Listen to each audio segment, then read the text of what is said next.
Kembali ke Pak Yudi. Ah. Pertama kan menarikannya kan tadi ada inkoherensi itu terkait dari judul dan tema. Terus cerita yang mungkin belum tidak utuh secara tuntas diceritakan oleh Pak Yudi, tapi menyisakan ruang untuk pembaca mikir. Di sejarah lampu merah itu Nah, ya. kalau dikontekskan dengan gejala yang saya sebutkan tadi sebagai orang yang keprank, kalau di buku Yudi gimana? Aku nggak kena prank. Nggak kena prank sih. Aku nggak Ada kena ya? prank. Ada. Iya. Iya, emang ada sih ya. Aku bahkan pernah kena prank juga ya. Istilah kalau Senasib sekarang. Iya, senasib kita. Jadi ada satu buku ya yang seolah-olah ini kok temanya bombastis gitu kan. Temanya Karena kan satu dunia Iya. gumpal dengan lain gitu loh. ini kayaknya bakal ada revolusi baru gitu kan. Iya. Tapi ternyata ketika baca bukunya itu zong gitu.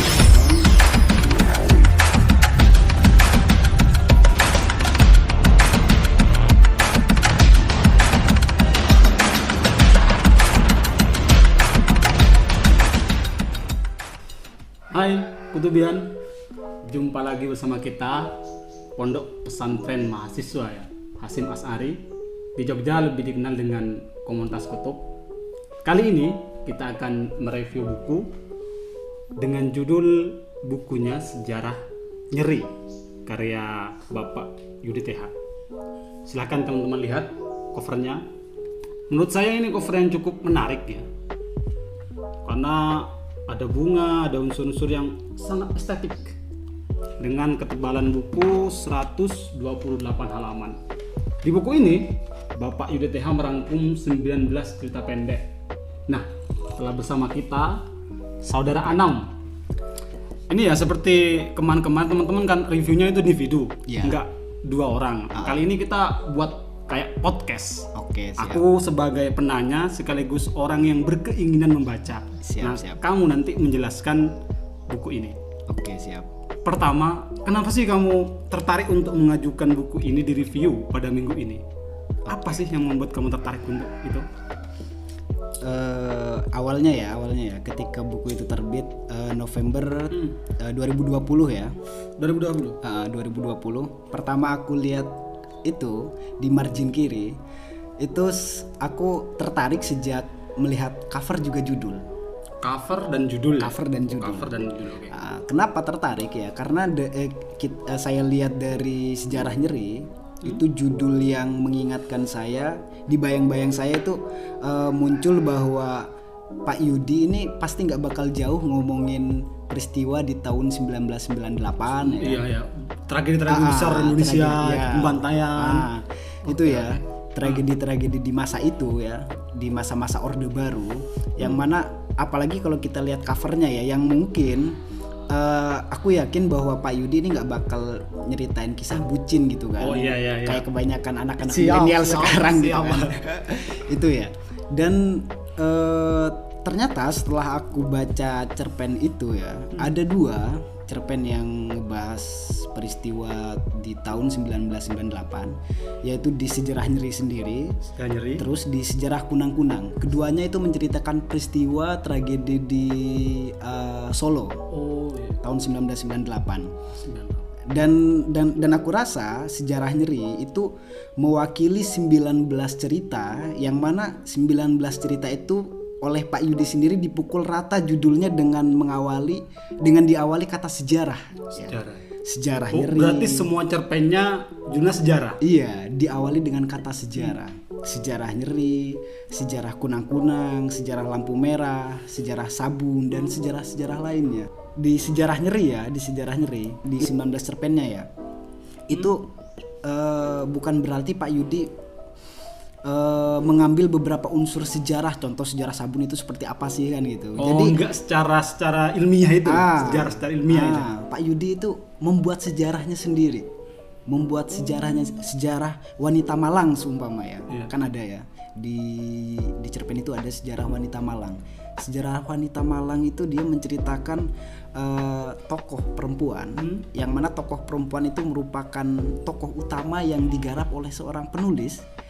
Lalu si wanita Malang itu yang diceritakan oleh si penulis itu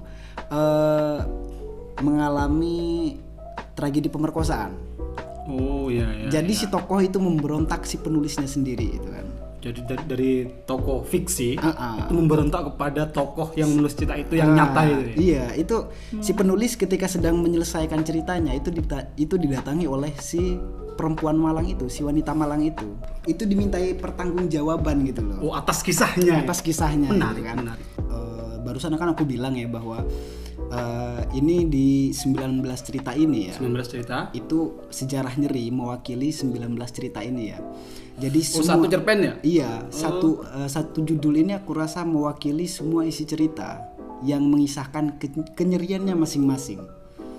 Contoh ya di sejarah kupu-kupu. Sejarah kupu-kupu itu kan apa coba yang terbayang di pikiran kita itu apa soal sejarah kupu-kupu itu? Saya sebagai pembaca itu ketika mendengar kupu-kupu ya pasti perempuan Malang dengan seperangkat alat sanginya dan ya banyak lah itu udah ya bukan otak mesum tapi kebanyakan emang kayak gitu. Tapi kalau Pak Yudi? Tapi menariknya ya Pak Yudi ya di sejarah kupu-kupu ini bukan cuma sejarah kupu-kupu ya, tapi keseluruhan cerpennya itu Pak Yudi menggiring pembaca buat betah di awal untuk melihat apa sih kejutan di akhir yang diberikan Pak Yudi itu ya. Di sejarah kupu-kupu itu Pak Yudi menceritakan seorang anak kecil yang suka mengambil kupu-kupu gitu kan, yang mengambil kupu-kupu dan kemudian setelah ada seseorang yang menanyakan, "Lah kamu suka kupu-kupu?" "Oh enggak, ini aku lepasin lagi kok." Kayak gitu loh. Jadi ternyata di akhir ketika aku baca sampai akhir itu si tokoh ya, yakni si anak kecil yang suka ngambil kupu-kupu, itu kupu-kupunya itu dia matikan, dia bunuh gitu kan ya. Matikan. terus. Iya, dia bunuh kan si kupu-kupu itu, dia bunuh gitu. Karena apa? Karena ada beberapa teman ya, atau ada beberapa ucapan dari orang sekitar yang bilang bahwa ibunya itu adalah kupu-kupu Malang gitu loh. Gitu kan. Jadi kita memang ya Pak, ya saya akui ya bahwa Pak Yudi pandai untuk membawa pembaca ya betah di awal ya, lalu bertahan hingga akhir dan memahami apa sih maksudnya Pak Yudi nulis cerita ini gitu loh. Jadi emang sih awalnya aku kira sejarah kupu-kupu itu bakal ngomongin banyak soal kupu-kupu itu kan, tapi ternyata di akhir itu si ibu ternyata yang jadi kupu-kupu Malang gitu. Dengan sudut pandang anak kecil. Iya, jadi dia benci ke kupu-kupu itu sendiri gitu loh. Jadi dia nangkap kupu-kupu itu bukan dia senang dengan kupu-kupu yang indah itu, tapi malah dia bunuh gitu. Cukup menggugah saya untuk membaca ya. Itu emang rekomendasiku sih ya. Oke. Sebelum ke bulan November ini, sebelum memasuki 1 tahun sejarah nyeri. Ini udah hampir 1 tahun sejarah nyeri ya. Udah hampir 1 tahun sejarah nyeri Pak Yudi. Kan tapi kalau teknik tadi cukup unik sebetulnya. Sebagai pembaca nih dari kamu, kira-kira kekurangan dari buku ini menurut kamu itu gimana? Apa? Itu ya kan sejarah nyeri itu kan aku aktif ngikutin Pak Yudi itu sejak akhir-akhir 2019 ya. Akhir tahun 2019. Iya. Jadi aku nggak baca ke semua cerpen yang terbit di media ya. Jadi ketika aku lihat daftar isi ya yang semuanya dipukul rata jadi sejarah ya. Itu ketika aku lihat sejarah publikasi ternyata itu sudah dimuat di beberapa media kan. Kebanyakan ada beberapa yang belum dipublikasikan. Dan di sana beberapa media mengubah judul ya. Contoh ya sejarah titit. Ketika itu dimuat di satu media itu diubah judulnya jadi Pada Mulanya Suci. Itu di bahasa basi kalau nggak salah ya. Terus ada juga sejarah Sunyi itu diterbit di media Indonesia di Minggu Pagi, itu diubah judulnya jadi Lelaki yang Malang. Lelaki yang mencintai Sunyi kalau nggak salah aku lupa lagi. Tapi di satu sisi ya memang ada beberapa judul yang nggak cocok ya menurutku dikasih kata sejarah. Tapi di sini ya? Iya di situ. Terlepas dari yang barusan aku sebutkan ya, memang ada beberapa yang cocok, ada juga yang enggak gitu ya. Nanti itu nggak bakal aku sebutin, itu biar nanti kamu sendiri ya yang baca. Iya, yang tanggung baca. jawab pembaca, Bu. Oke. Nggak ya, yang aku nggak suka dari Pak Yudi, contohnya di Sejarah Lampu Merah ya, itu satu cerpen itu ya, Sejarah Lampu Merah.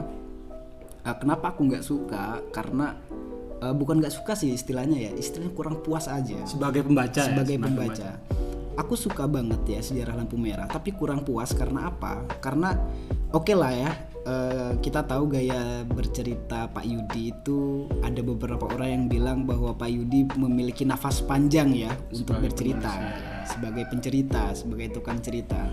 Tapi di satu sisi ketika aku membaca Sejarah Lampu Merah itu Pak Yudi terkesan melompat-lompat gitu loh. Oh, ada lompatan yang jadi apa yang diceritakan Pak Yudi itu seolah-olah menganggap bahwa si pembaca itu emang sudah menganggap si pembaca itu pintar gitu loh.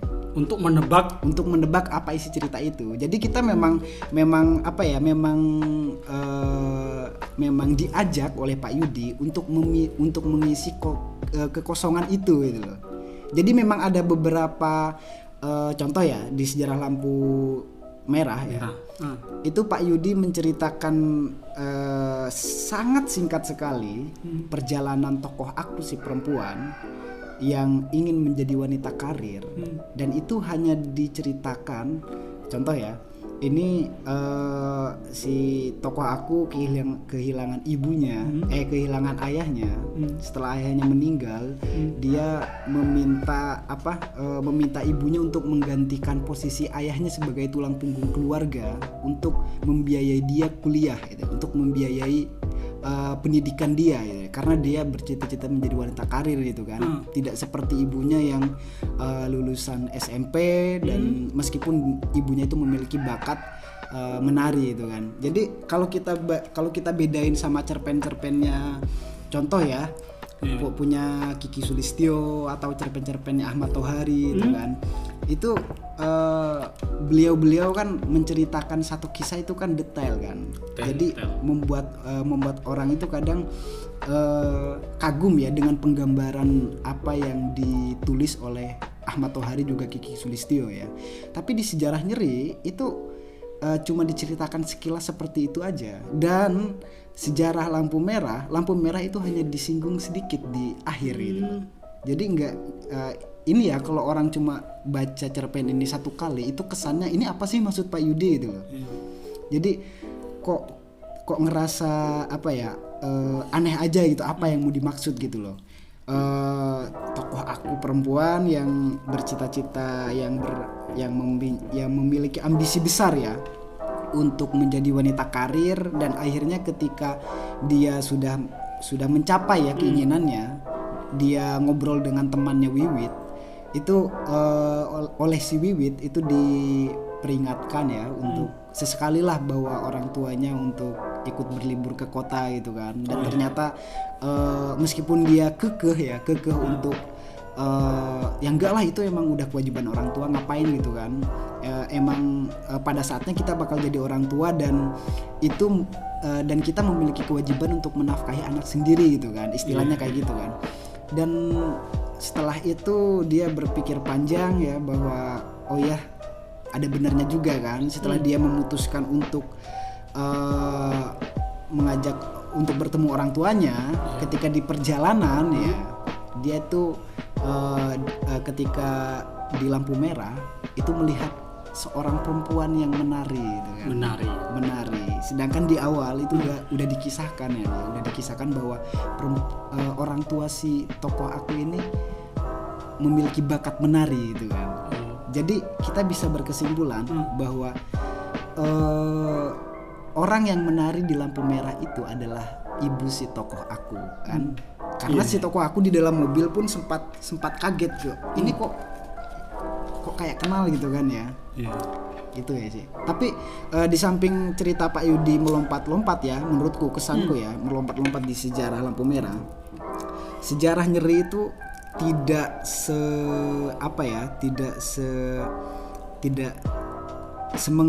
segerget mungkin ya buat aku sebagai pembaca ya, dibandingkan dengan cerpennya Pak Martin Aleida. Pak Martin itu di judul bukunya cerpen Mati Baik-Baik Kawan ya. Mati baik-baik. Oke. Mati Baik-Baik Kawan. Di sana Pak Martin itu menceritakan beberapa kisah yang tentunya beda ya cara pengisahannya, gaya berceritanya dengan Pak Yudi ya.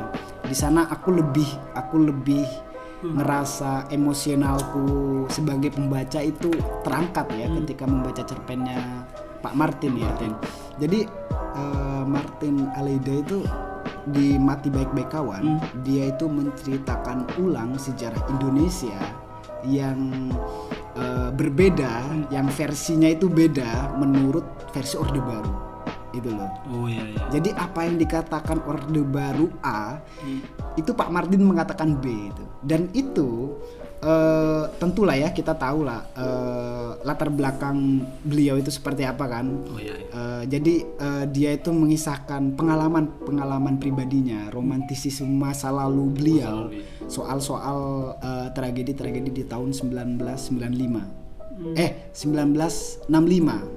Jadi nanti jadi nanti di samping teman-teman atau kamu sendiri khususnya ya bisa baca sejarah nyeri, juga cerpennya Martin Aleida Mati Baik-Baik Kawan. Itu nanti kita bakal mendapatkan kesan yang berbeda ya. Karena di samping satu kumpulan cerita itu biasanya si penulis kan memang ingin memfokuskan satu bukunya ya, meskipun ini dengan cerita yang berbeda-beda ya, tapi ada tema yang diangkat ya. Contohnya punya Pak Martin kan dia ngangkat satu peristiwa di tahun 1965 ya, yang semua cerpennya itu membahas tentang itu gitu. Jadi kalau kita baca cerpennya, kumpulan cerpen Mbak Muna, baik itu Martabat Kematian atau Rokatase, itu rata-rata kita bakal melihat ada nuansa lokalnya di sana. Ada wujud Madura dalam cerpen-cerpen itu. Ada wujud Madura di buku-bukunya Mbak Muna. Jadi seorang cerpenis membuat satu buku ya, membuat antologinya itu. Jadi bukan tidak dia sudah konsisten sejak awal gitu kan. Jadi dengan tema yang mau diangkat. Iya, dengan tema yang mau diangkat. Jadi tema-tema apa? Jadi cerpen apa yang mau dia jadikan satu gitu. Itu sih menurutku. Iya sih, itu emang gejala sastra kita mungkin hari ini. Banyak sebetulnya buku-buku, dan ini mungkin menjadi salah satu alasan kenapa saya sekarang jarang beli buku-buku cerpen, kecuali orangnya mati baru aku beli. Karena banyak misalnya ya, itu temanya bombastis sekali kayak apa gitu. Tapi ketika masuk ke dalam baca ceritanya yang nggak ada yang berkaitan dengan tema, aku sebagai pembaca merasa terprank semua. Nah, kembali ke Pak Yudi. Pertama kan kekurangan menarikannya kan tadi ada inkoherensi itu terkait dari judul dan tema. Terus cerita yang mungkin tidak utuh secara tuntas diceritakan oleh Pak Yudi, tapi menyisakan ruang untuk pembaca mikir. Di sejarah lampu merah itu ya. Kalau dikontekskan dengan gejala yang saya sebutkan tadi sebagai orang yang keprank, kalau di buku Yudi gimana? Aku nggak kena prank. Nggak kena prank sih. Aku nggak kena prank ya. Iya, emang ada sih ya. Aku bahkan pernah kena prank juga ya. Istilah kalau sekarang. Iya, senasib kita. Jadi ada satu buku ya yang seolah-olah ini kok temanya bombastis gitu kan. Temanya kan satu dunia gempar dengan lain gitu. Ini kayaknya bakal ada revolusi baru gitu kan. Tapi ternyata ketika baca bukunya itu zong gitu kan. Ya itu nggak usah kita sebutin lah bukunya apalah. Janganlah. Dan nanti kita dihujat. Oke, Pak Yudi dengan sejarah nyerinya, terus kayaknya dia juga nerbitin novel ya? Ya, nerbitin novel. Kalau pandanganmu nih antara buku Pak Yudi ini dengan novel yang dia tulis, itu nuansa keberhasilannya kalau bisa dipersentasekan itu kira-kira berapa? Aku sih ya lebih suka cerpen ya 70%.